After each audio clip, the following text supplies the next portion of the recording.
Even though they're remembered as sophisticated fun, the Dean Martin roasts were often shockingly cruel on camera. From roasters mocking Muhammad Ali's trembling hands to the relentless, harsh jokes thrown at Dinah Shore, the show pushed boundaries. The tension culminated when Joey Bishop famously walked off stage during Frank Sinatra's roast, making it hard to believe these moments aired on network television for 10 years. When Don Rickles made Frank Sinatra visibly uncomfortable, the joke landed, and for 5 agonizing seconds, Frank Sinatra simply stared at Don Rickles while the entire room held its breath. The chairman of the board's smile had frozen. His eyes narrowed. And Don Rickles, the king of insult comedy, who feared no one, suddenly looked like a man who realized he might have just ended his career. This was the Dean Martin Celebrity Roasts, NBC's entertainment phenomenon, from 1974 through 1984, where Hollywood's elite gathered to lovingly mock one another. But what made this moment at Frank Sinatra's roast so terrifying was simple. Sinatra was untouchable. By the 1970s, his temper was as famous as his voice, and his displeasure could mean professional exile. Rickles understood this. He had built his career on knowing precisely how far he could push. But with Sinatra, the margin for error was perilously thin. When Rickles took the microphone, he began with his usual rapid-fire delivery. Then he turned his attention to Sinatra. The joke he delivered, a pointed reference to Sinatra's well-known associations and his legendary temper, cut through the laughter like a knife. The cameras caught everything. Sinatra's smile froze. His body language shifted from relaxed to rigid. Even Dean Martin shifted uncomfortably. For those few seconds, nobody was certain what would happen next. You could feel the oxygen being sucked out of the room. The other celebrities on the dais stopped mid-laugh, suddenly acutely aware they were witnessing something that could end very badly. Rickles stood frozen, his confident persona evaporating. This wasn't a performance. This was genuine fear. Then slowly, Sinatra's face softened. A genuine smile spread across his features, and he began to laugh. Not polite, but real and appreciative. The room erupted in relieved applause.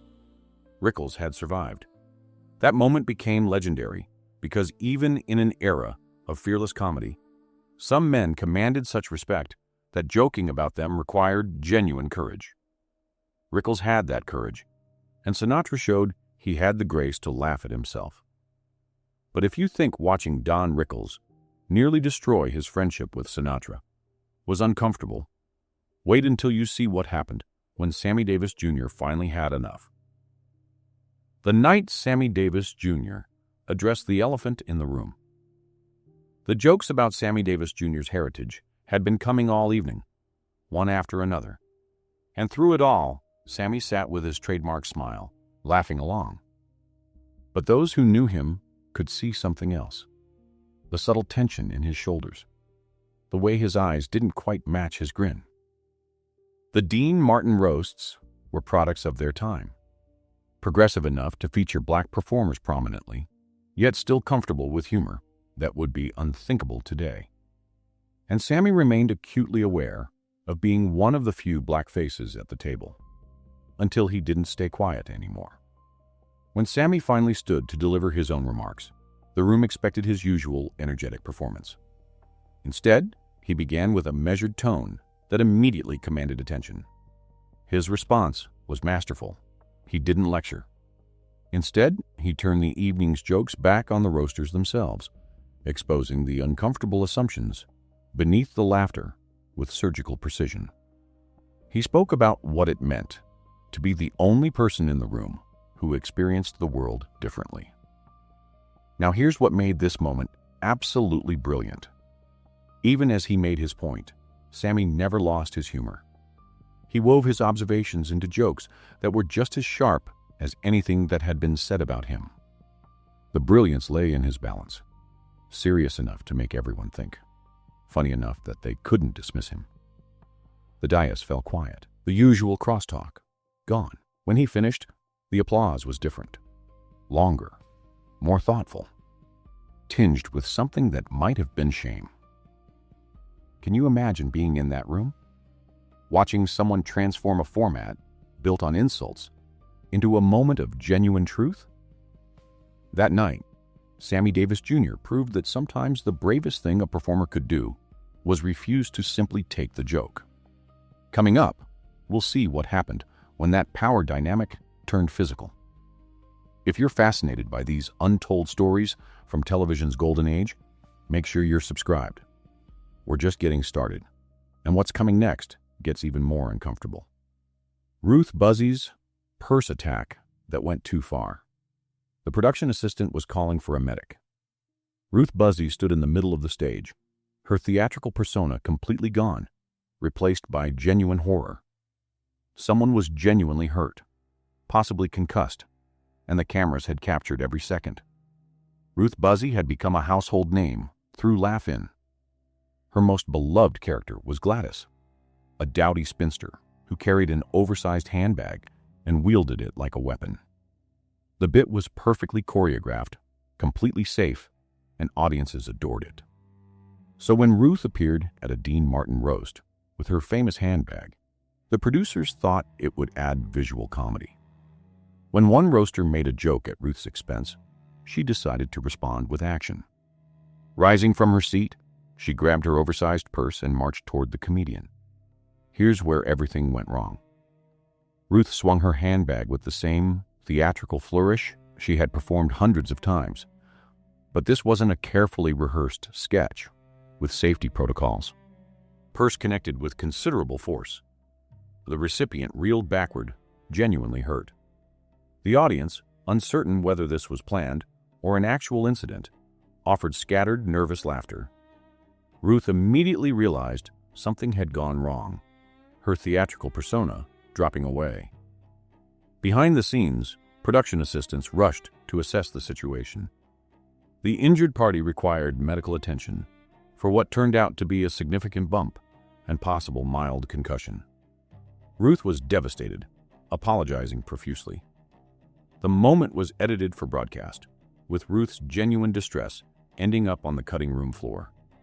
What aired looked like an awkward comedy bit. What actually happened was a reminder that not all theatrical violence is as harmless as it appears, especially when there's no rehearsal and everyone's had a few drinks. But physical violence wasn't the only way these roasts could go wrong. Sometimes the most dangerous weapon was just words. And we're just getting started. Still to come, the joke that made Elizabeth Taylor's face crumble in front of millions. The moment Dean Martin had to physically stop a performance. Muhammad Ali's struggle that silenced an entire room. And the roast that ended with someone walking off the stage. 20 moments when the cameras captured something they probably shouldn't have. Each one more revealing than the last about what really happened when Hollywood's biggest stars gathered behind closed doors. Foster Brooks goes off script as the lovable drunk. Foster Brooks stumbled to the microphone, slurring his words in that familiar way. The lovable drunk character was in full effect. The audience laughed immediately. But then something shifted, and Dean Martin, who almost never broke from his relaxed hosting persona, leaned forward with visible concern. Brooks had come to fame relatively late, carefully crafting his drunk persona. The irony was that he himself rarely drank. His appearances on the roasts had become highly anticipated events. Wait, here's where it gets really uncomfortable. The specific nature of his jokes touched upon struggles with alcohol that were more personal than his typical fare. Some accounts suggest he made uncomfortable allusions to recent tragedies connected to excessive drinking, subjects that were simply too raw for humor. The cameras caught the shift in the room's energy. The laughter became strained. Most telling was Dean's reaction. Dean leaned forward with visible concern. Then, in a rare moment of intervention, Dean smoothly stood and approached Brooks, placing a gentle hand on his shoulder. With his characteristic charm, Dean redirected the moment while steering the evening back to safer territory. In post-production, editors carefully reviewed the footage. Portions of Brooks' routine were trimmed and replaced with reaction shots.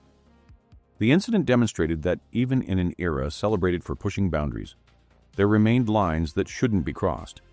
And sometimes it took someone as respected as Dean Martin to enforce them. But Dean's gentle intervention looked positively mild compared to what happened when Joan Rivers decided to go for the jugular. When Joan Rivers shocked, even the roaster's three things happened in rapid succession at this roast that nobody expected. First, Joan Rivers delivered a joke so vicious that Don Rickles visibly recoiled. Second, the cameras found Elizabeth Taylor in the audience. And third, millions watched one of cinema's greatest beauties look genuinely, unmistakably hurt. This wasn't funny. It wasn't clever. It was just cruel. By the late 1970s, Joan Rivers had established herself as one of comedy's most formidable voices. She had fought her way into an industry unwelcoming to female comedians, developing a razor-sharp style that spared no one. The Dean Martin roasts provided Joan with a perfect stage. She understood that the sharper the barb, the bigger the laugh. During one particular roast, Joan took aim at Elizabeth Taylor.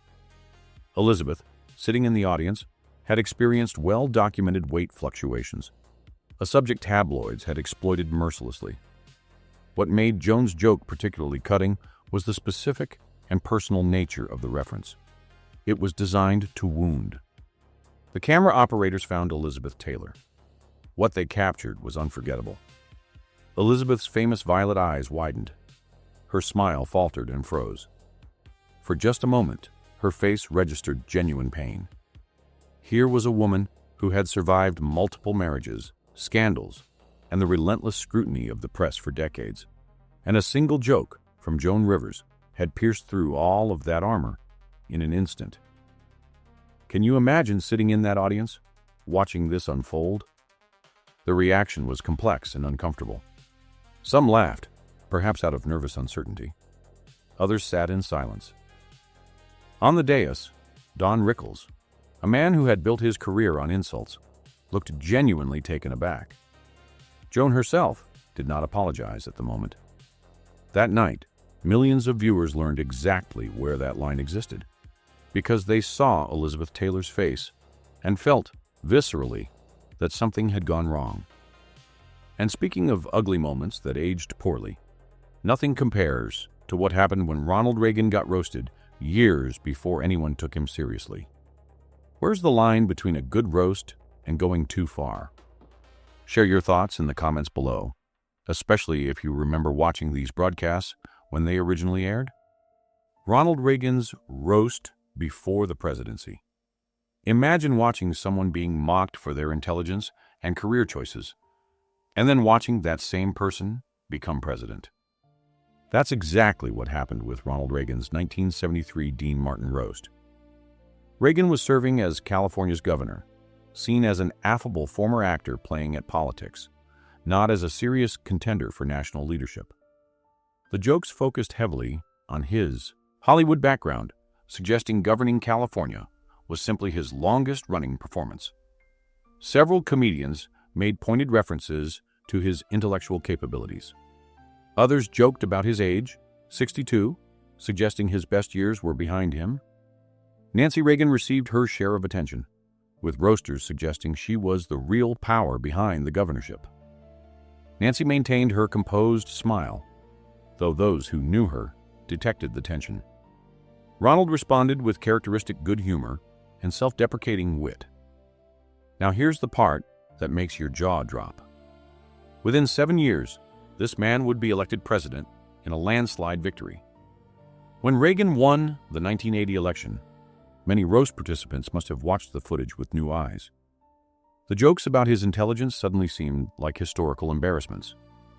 The Reagan roast became a fascinating time capsule, capturing the moment before everything changed. History, it seemed, had the last laugh. But even Reagan's vindication was nothing compared to the moment when Dean Martin finally lost his composure. We've seen jokes that went too far, but now we're entering different territory. Coming up, Red Fox bringing material so explicit that NBC censors worked overtime. Angie Dickinson sitting through an evening that reduced her career to her appearance. And Muhammad Ali faced jokes about his trembling hands. The cameras kept rolling through all of it. The roast where Dean Martin finally broke character. Dean Martin was crying on camera. This was the man who had made an entire career out of appearing utterly unflappable. And now, in front of millions of viewers, tears were streaming down his face. Let's pause there, because you need to understand what this means. Dean Martin had built his entire career on appearing effortlessly cool. Whether performing with Jerry Lewis or hosting his enormously popular variety show, Dean projected an image of a man completely at ease. Even those who knew him well struggled to see past the carefully maintained facade. The Dean Martin Celebrity Roasts had been his domain for a decade. He presided with perfect equanimity, never seeming genuinely bothered. But 1984 marked the end of an era. Back to that moment, Dean standing at the microphone, his usual smooth delivery faltering. The final special carried an elegiac quality. The dais included many of Dean's oldest friends, Frank Sinatra, Don Rickles, and others from the beginning. When the roasting began, several performers chose to reflect not just on Dean's public image, but on the genuine man beneath.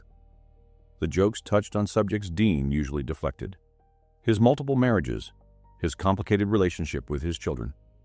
Several roasters made references to his age, now 67.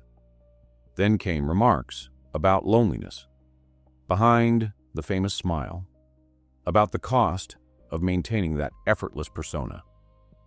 And that's when it happened. When Dean stood to deliver his closing remarks, his voice caught with emotion. His eyes grew visibly moist as he thanked his friends, acknowledged the end of the roast series, and spoke about what these gatherings had meant. The reaction was immediate.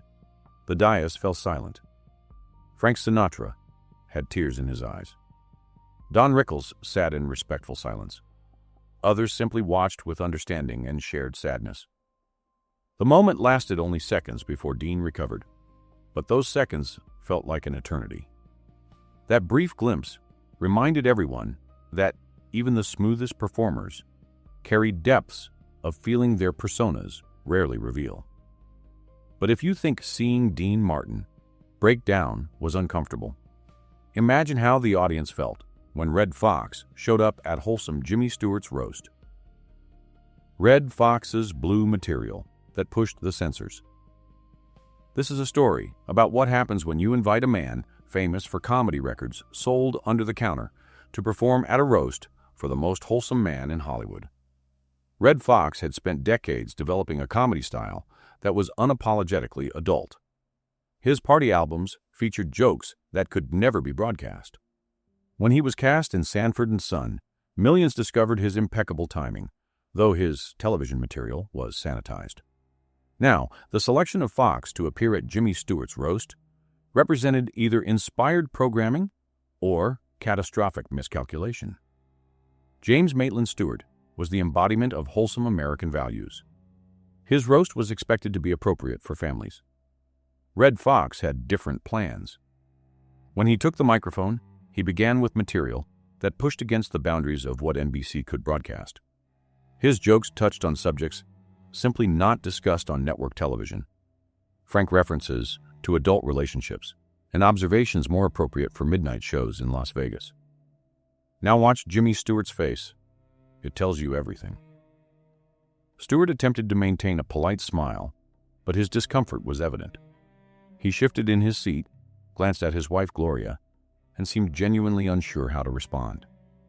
Behind the scenes, NBC's standards department went into emergency mode. They worked through multiple edits. And here's the wild part. Even after extensive cutting, what remained was still startling. That's how far Foxx had gone. The incident crystallized the tension in 1970s television, the push and pull between traditional standards and a changing cultural landscape. And while we're on the subject of inappropriate material, let's talk about what happened when Angie Dickinson discovered that her entire career meant nothing compared to how she looked. Angie Dickinson's graceful handling of inappropriate jokes. Here's an experiment. Compare what roasters said about Dean Martin at his roast to what they said about Angie Dickinson at hers. For Dean, they talked about his singing, his acting, his television show, his friendships. For Angie, they talked about her body. That's it. That's the roast. Angie Dickinson had worked diligently to build a serious acting career, breaking through in Rio Bravo in 1959. She went on to star in Policewoman from 1974 to 1978, one of the first female police officers to headline a dramatic series. Yet when the roasters took their turns, virtually none of this mattered. The evening's jokes focused almost exclusively on her physical appearance. While male honorees heard jokes about their careers and achievements, Angie's roast centered on how she looked and whom she had dated. When Frank Sinatra was honored, roasters focused on his legendary career, his influence, his music. When a woman took the seat of honor, the script changed entirely. What made the evening particularly revealing was Angie's response. She sat through the proceedings with extraordinary composure. When she took the microphone, she didn't lecture or express anger. Instead, she delivered her own witty responses with elegance. A handful of roasters did acknowledge her actual accomplishments. But these moments were exceptions in an evening that otherwise treated her as an object to be admired rather than an artist to be celebrated. Watching today, the disparity is painfully obvious. Angie Dickinson deserved a roast that honored her career, her talent, and her contribution to changing how women were portrayed on television. Yet through it all, she demonstrated remarkable grace. Her poise that evening said more about her character than any of the jokes said about her career. And speaking of crossing lines, nothing, absolutely nothing, compares to what happened at Muhammad Ali's roast. Muhammad Ali roasts back, and nobody laughed. This isn't a fun story. There's no clever twist, no redemption. This is a story about watching a legendary struggle while people mocked his suffering for entertainment. And it stands as one of the most shameful moments in roast history. Muhammad Ali had transformed boxing into poetry, bringing unprecedented charisma and verbal brilliance to the sport. His famous proclamations were delivered with such confidence and wit that even those who disagreed with his politics couldn't help but be captivated.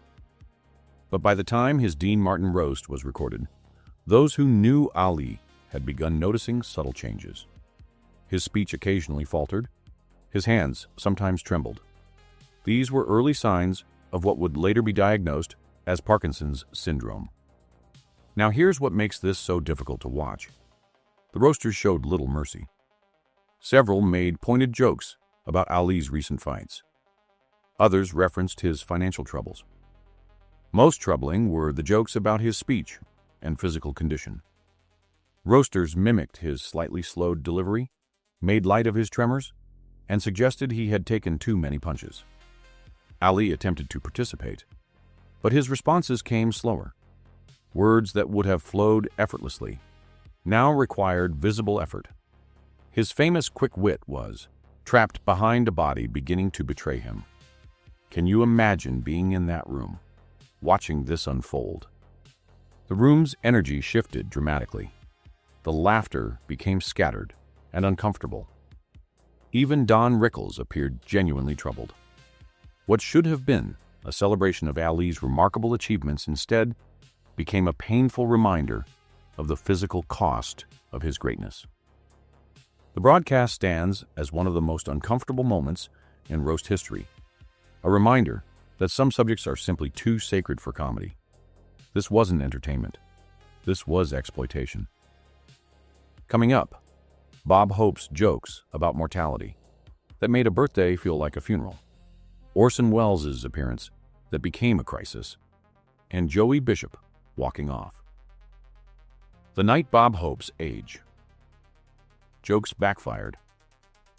Bob Hope had made jokes about getting older for decades, but at George Burns' 80th birthday roast, Hope's routine about aging and mortality went so dark that even the perpetually cheerful Burns looked uncomfortable.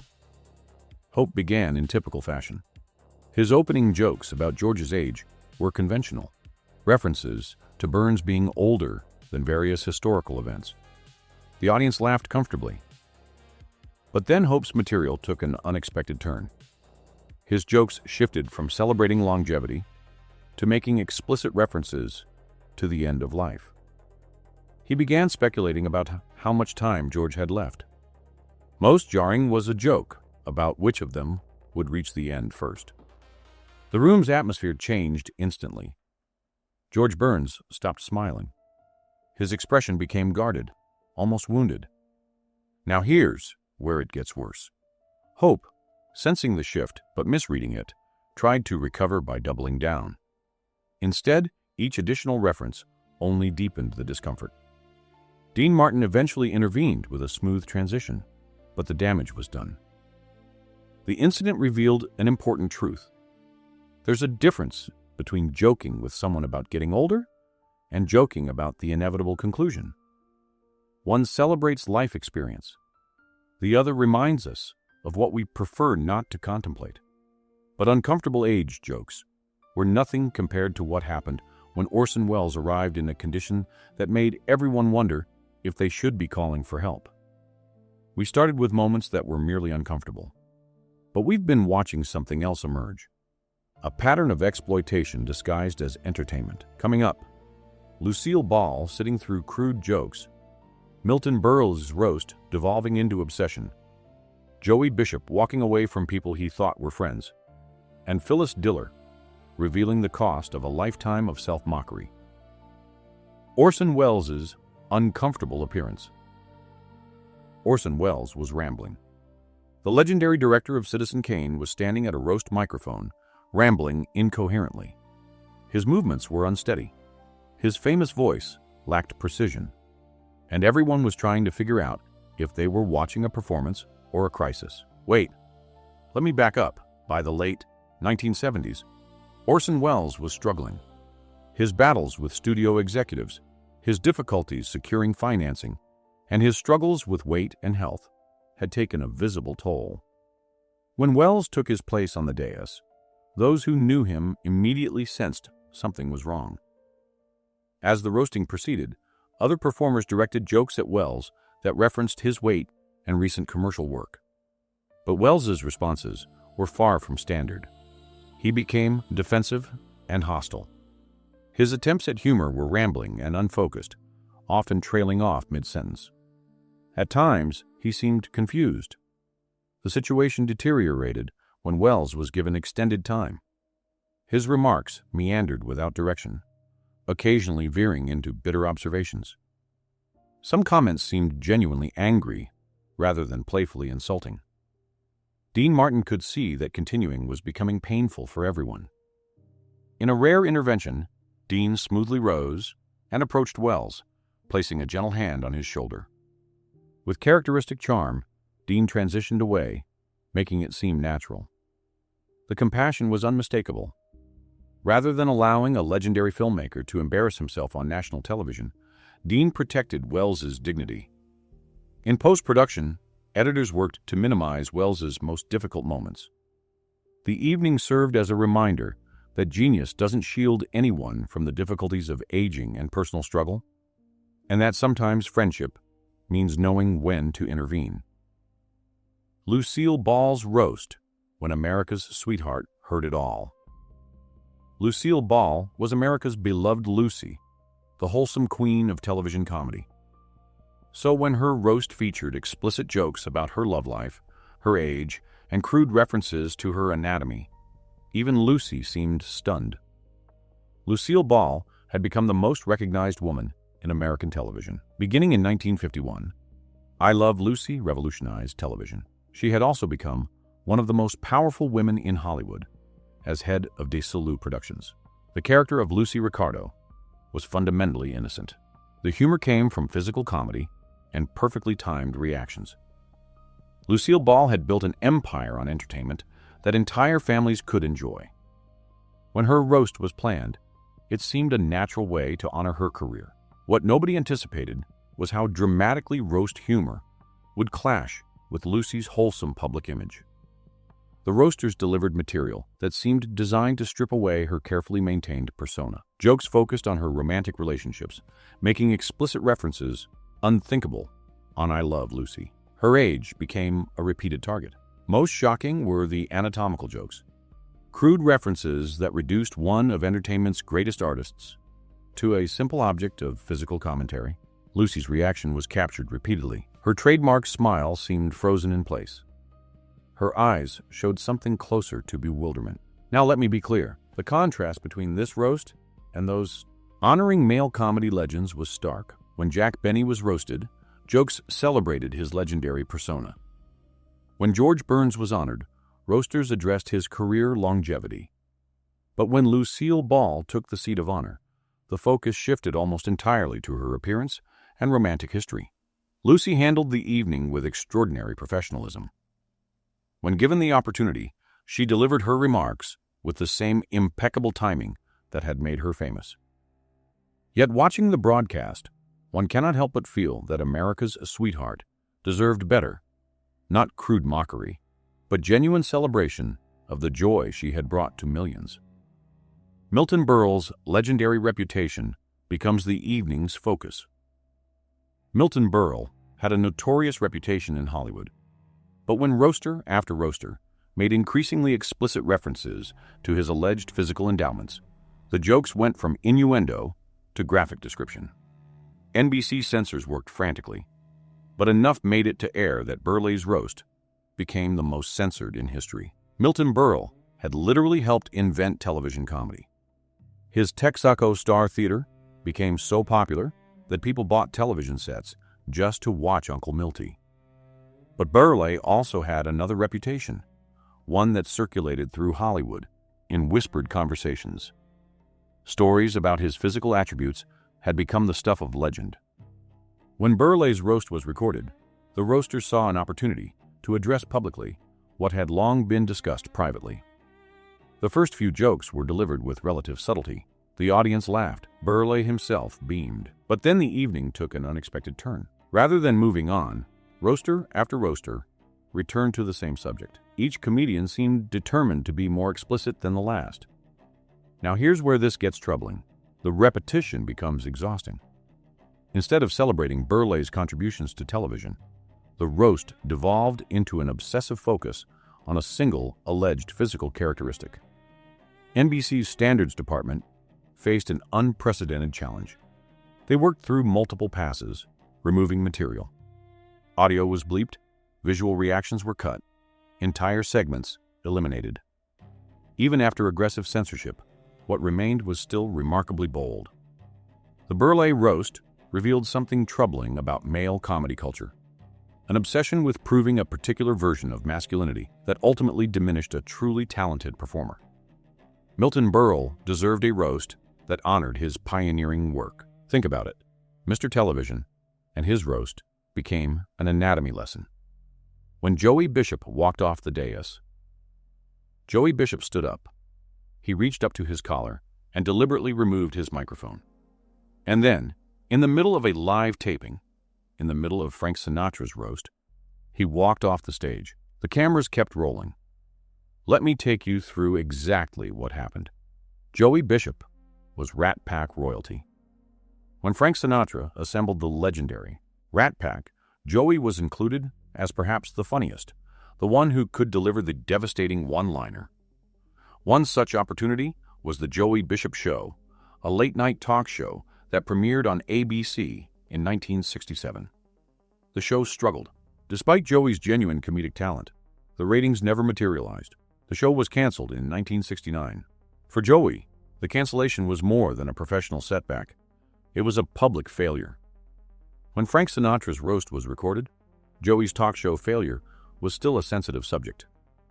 During the evening, one roaster, someone Joey considered a genuine friend, delivered a joke that specifically referenced the cancellation. The joke wasn't merely a gentle tease, it was pointed, personal. Watch his face. You can see the exact instant the joke registers. The camera caught Joey's immediate reaction. His expression changed in an instant. Then came the moment that shocked everyone. Without warning, Joey reached up and deliberately removed his microphone. He stood, pushed his chair back, and began walking toward the edge of the stage. The dais fell into stunned silence. Dean Martin looked genuinely shocked. The cameras continued filming, capturing Joey's deliberate exit. This wasn't planned. This was a man who had been humiliated one too many times, deciding he didn't have to sit there and take it. The incident demonstrated that even among close friends, certain subjects remained too painful, and that sometimes the only appropriate response was simply walking away with dignity intact. You can just leave. What do you think? Where's the line between a good roast and going too far? And if you were in Joey Bishop's position, would you have walked off too? Share your thoughts in the comments. Phyllis Diller's self-deprecation became too much. Stop me if this sounds familiar. A comedian builds a career on self-deprecating humor. Years go by, decades. And then one night, during their own roast, the mask slips. And you realize they weren't just performing. They actually believed it all along. That's what happened at Phyllis Diller's roast. Phyllis Diller didn't begin her comedy career until her late 30s. She created a stage persona built entirely on mocking herself. Her wild hair, her cackling laugh, her fictional terrible husband Fang. She became one of the first female stand-up comedians to achieve mainstream success. What made Phyllis's self-deprecation work was its obvious exaggeration. She wasn't genuinely unattractive. She was a brilliant comedian playing a character. The audience understood the distinction. At her roast, Phyllis arrived prepared to make fun of herself. But as the evening progressed, something shifted. The jokes she delivered weren't the usual exaggerated character work. They were harsher, more personal, tinged with what sounded like genuine self-criticism. She made repeated references to her age, now in her 60s, but without the playful exaggeration. Most troubling were her references to loneliness and the difficulty of finding love. Where her Fang jokes had always been clearly fictional, these new jokes seemed to expose genuine vulnerability. Listen to the delivery. It's still technically comedic, with her signature timing. But the content revealed depths of sadness her usual act kept hidden. The audience response was telling. Rather than enthusiastic laughter, there were long stretches of uncomfortable silence. The other roasters appeared equally uncertain. Some attempted to join in, but their hearts clearly weren't in it. How could they add to the mockery when she was already being so harsh with herself? Dean Martin seemed troubled. At several points, he attempted to redirect the energy, but the shadow Phyllis had cast was difficult to dispel. This is the moment where comedy stops being armor and becomes a weapon turned inward. What the evening revealed was the fine line between self-deprecating humor and genuine self-harm. Phyllis Diller had built an empire on making audiences laugh at her expense, but at her own roast, she showed us the cost and made us question whether we should have been laughing all along. Jonathan Winters' unscripted breakdown for several uncomfortable minutes. Nobody knew if they were watching comedy or a mental health crisis. Jonathan Winters was spiraling on stage during a Dean Martin roast special, and the cameras kept rolling. Jonathan Winters possessed one of the most inventive comic minds in American entertainment. His ability to create characters instantaneously was simply unmatched, but Winters' brilliance came with complications. In an era when mental health challenges were rarely discussed openly, Winters dealt with his struggles largely in private. When Winters appeared at one of the later roasts, he began in typical fashion, wildly inventive, completely spontaneous. Dean Martin beamed with obvious pleasure. Then, gradually, something changed. Winters' improvisation began taking on a darker quality. The characters became more aggressive, more troubled. His scenarios shifted into territory that felt disturbing rather than comedic. He began making references that didn't seem like comedy at all. Personal struggles, frightening thoughts. Watch the audience. The laughter is becoming scattered, confused. His energy took on an edge that suggested he was no longer entirely in control. Was this still a character? Was this still a comedy? Nobody was certain. This is when Dean Martin demonstrated compassion. Dean quietly rose from his position. He approached Winters with gentleness, placing a supportive hand on his shoulder. Dean redirected the moment without embarrassing Winters. He steered the program forward, while ensuring Winters was attended to off-camera. The production team edited carefully, removing the most troubling portions. The incident highlighted how the pressures of performing could exact a profound toll, and reminded us that even the most brilliant comedians are human beings deserving compassion rather than exploitation. Dean Martin saved Jonathan Winters that night. We're entering the final stretch now. Coming up, Dinah Shore sitting in the audience, while joke after joke mocked her for dating a younger man, Nipsey Russell's poem that was so shocking, NBC made him perform it twice, and finally, Dean Martin's goodbye.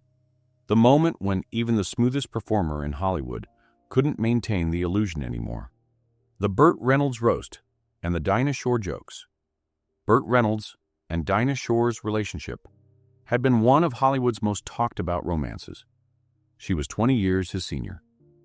At Reynolds' roast, joke after joke focused on their age difference, with increasingly cruel barbs directed at Dinah.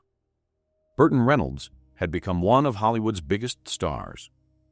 Dinah Shore had been a star long before Reynolds ever appeared on screen. She had conquered radio, transitioned successfully to television with multiple Emmy Awards, and was beloved by audiences.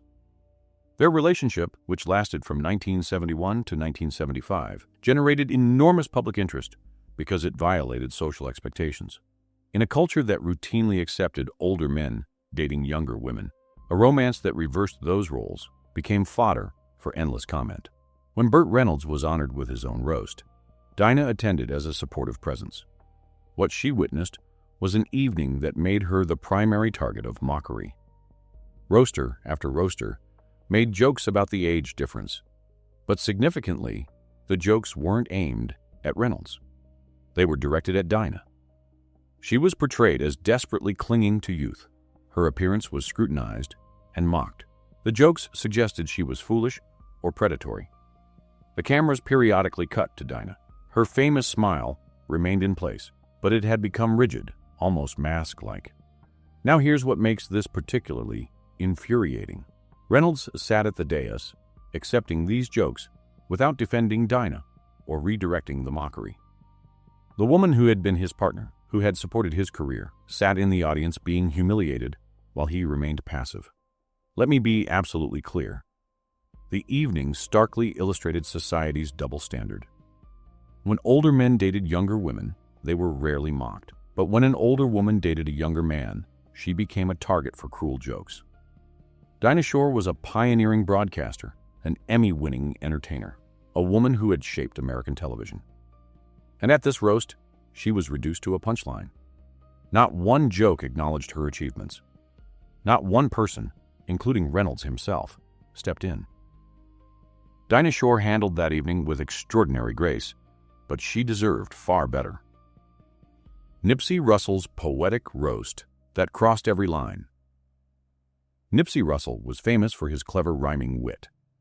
But at Muhammad Ali's roast, Russell's poem contained references so explicit, dated stereotypes so uncomfortable, and language so shocking that NBC demanded he perform it twice, once for the live audience and a cleaned-up version for broadcast. Nipsey Russell had developed one of the most distinctive acts in American comedy. While other comedians delivered jokes in standard prose, Nipsey transformed every observation into clever verse.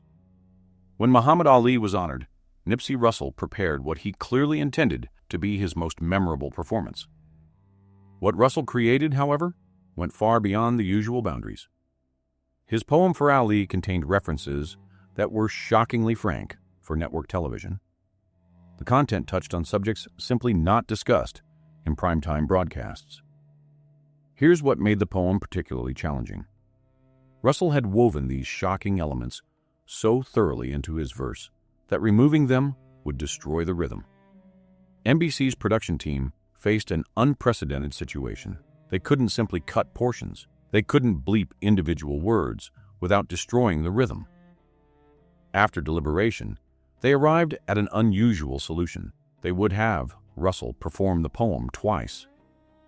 The first performance, for the live audience, would be his complete uncensored version. The second performance, for broadcast, would be a modified version. Russell agreed, though apparently with some reluctance. even in its sanitized form. Russell's poem remained one of the most provocative pieces ever broadcast. And now we've reached the end. It all concludes with the moment when even Dean Martin couldn't keep pretending anymore. The final roast, Dean Martin's emotional goodbye. In 1984, Dean Martin hosted his final celebrity roast, and everyone knew it was the end of an era. But what nobody expected was for the unflappable Dean Martin to break down in tears during the closing remarks. Dean Martin had presided over the celebrity roasts for a decade. His seemingly effortless charm and his gift for making everyone feel welcome had transformed what could have been mean-spirited affairs into celebrations of friendship. The roasts had become cultural touchstones, representing a particular moment in American entertainment. They captured the tail end of an era when Hollywood royalty still seemed truly regal. But by 1984, the world had changed. The studio system had long since collapsed. The television landscape was fragmenting. The kind of broad, sophisticated entertainment the roasts represented was increasingly seen as old-fashioned. The final roast special carried a weight that everyone involved seemed to feel. The dais included many of Dean's oldest and closest friends. When Dean stood to deliver his closing remarks, something was profoundly different. His usual smooth delivery faltered. His voice caught with emotion. He spoke about what these gatherings had meant to him, not just as entertainment, but as opportunities to spend time with the people he loved. Then, to the shock of everyone watching, tears began streaming down Dean's face. This was the man who had made an entire career out of appearing utterly unflappable. Now, in front of millions of viewers, he wept openly. The reaction was immediate. Frank Sinatra had tears in his eyes. Don Rickles sat in respectful silence. What made the moment so powerful was its absolute authenticity. This wasn't a performance. It was genuine grief for something beautiful that was ending. Dean mourned not just the conclusion of his roast series, but the passing of the Hollywood he had known. The cameras captured every second. When the broadcast ended, viewers understood they had witnessed something more than a final episode. They had seen the closing chapter of a particular kind of Hollywood magic that would never quite exist again. Dean Martin's tears that night were for all of it. And when those tears fell, they marked the end, not just of the Dean Martin celebrity roasts, but of an entire vision of what Hollywood could be. From Don Rickles' terrifying gamble with Frank Sinatra to Dean Martin's tears that closed an era, these moments remind us that even Hollywood legends were human, sometimes uncomfortably so. The Dean Martin roasts captured a version of entertainment that could never exist today, when boundaries were different, when cameras kept rolling through moments that made everyone wish they'd look away, and when the cost of a laugh was sometimes someone's dignity. If these stories from television's golden age surprised you, taught you something new, or made you see these beloved stars differently, please take a moment to like this video. It helps others discover these forgotten moments. And subscribe to this channel for more deep dives into the entertainment history you thought you knew. The roasts may have ended in 1984, but the stories they left behind are still worth telling. Thank you for watching, and until next time, keep the memories alive.